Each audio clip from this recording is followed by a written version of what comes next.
రక్తం ఎందుకు జయానికి కారణమైంది అంటే, మారు మనసు పొంది బాప్తిస్మం పొందేటప్పుడు మనం రక్తాన్ని ఆశ్రయించాం. ఏ రక్తాన్ని?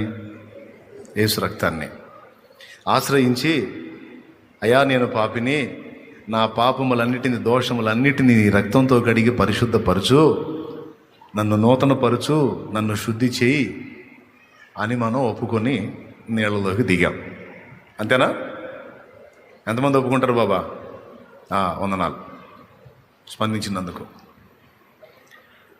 బాప్తీసం మంది ఒడ్డుకొచ్చాం. ఒడ్డుకొచ్చినాక ఒక వారం 10 రోజులు గట్టిగా ఉంటాం. ఇంట్లో కూడా చెబుతాం, ఇప్పుడు నేను పెద్ద మనిషిని అయ్యాను, నన్ను కదిలించొద్దు. ఏమయ్యాను?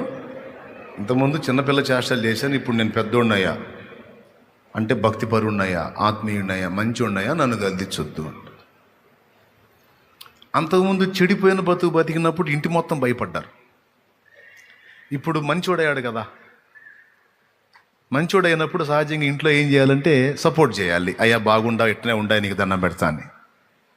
ఎప్పుడైతే వీనికి వదిలిద్దో ఏంటిది పట్టింది, వాళ్ళని పట్టుకుంటుంది.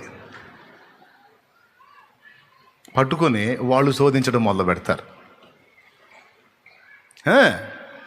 ఒకవేళ స్త్రీ రక్షణలోకి వస్తే పురుషులు శోధిస్తారు, పురుషుడు రక్షణలోకి స్త్రీలు శోధిస్తారు, భార్యాభర్త ఇద్దరు రక్షణలోకి వస్తే పిల్లలు శోధించడం మొదలు పెడతారు.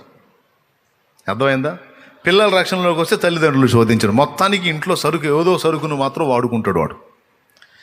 ఇంట్లో సరుకు దొరకకపోతే ఇంటి పక్క సరుకునే వాడుకుంటాడు వాడు. అర్థమైందా?